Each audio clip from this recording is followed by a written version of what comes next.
আমি কি দিয়া বুঝাইতাম? আম পাতা, জাম পাতা, বড়ই পাতার কোনো অভাব নাই। কোনো পাতা দিয়া বড়ই, কোনো পাতা দিয়া গরম জল করে না। বড়ই পাতার পানি দিয়া কেন গরম জলটা করে? আম পাতা কি দোষ করলো? জাম পাতা কি দোষ করলো? বড়ই পাতা দিয়া কেন গরম জল করা হয়? এই কথাতে কোনো মৌলবি কয় না। লাল কাপড়, নীল কাপড়, হলুদ কাপড়, কত কাপড় দেখলাম।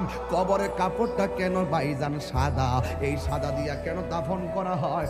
এই কথা দিয়ে পৃথিবীর কোনো মৌলবি কয় না রে। এ আমার যুবক,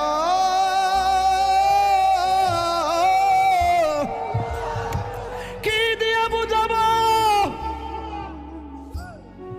কবরটা কেমন ডেঞ্জারাস? কি দিয়া বুঝাবো মরণটা কত কঠিন? কি দিয়া বুঝাবো তাহিরের একটা দিন চলে যাওয়া মানে হলো আমার জীবন থেকে চিরদিনের জন্য দিনটা চলে গেছে। কোটি টাকা দিয়েও এই ঘন্টার সময়টা আনতে পারতাম না। এখন আমি শ্বাস ফালাইতাছি, একটা টাকা বিল দেওয়া লাগে না। নদীর পারে হাওয়া খাই, বিল দেওয়া লাগে না। পল্লী বিদ্যুতের ফ্যান বাতাস খাইলে বিল দেওয়া লাগে। আইসিইউতে ঢুকে গেলে দিনে 50,000 টাকা গোনা লাগে। আমার আল্লাহ যে কত নিয়ামতের বাতাস আমরা ঢুকাইতেছে, বাইরে কইরাইতেছে, একটা টাকা বিল নেই না। আল্লাহ কয় বিল লাগতো না, শুধুমাত্র তোরা 5 বার আইসা কপালটার মাটির মধ্যে লাগাইয়া দিবি। সুবহান রাব্বিয়াল আলা বলবি।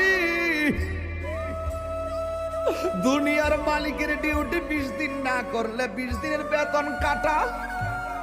আর আমার আল্লাহ তোরে হাজিরা দিছে দৈনিক 5 বার। 1 মাসও হাজিরা দেও না, 2 মাসও দেও না, মাঝে মাঝে সিটারি হাজিরা দাও। কিন্তু আমার আল্লাহ ইচ্ছা করলে তোমার গলার মধ্যে কাটা লাগাইয়াও আমার আল্লাহ রিজিকটারে বন্ধ করে দিতে পারে। এরপরও আমার আল্লাহ রিজিক বন্ধ করে না কেন জানো নি? কারণ হলো আমার আল্লাহ কয় আমি আল্লাহ তোরে মায়া কইরা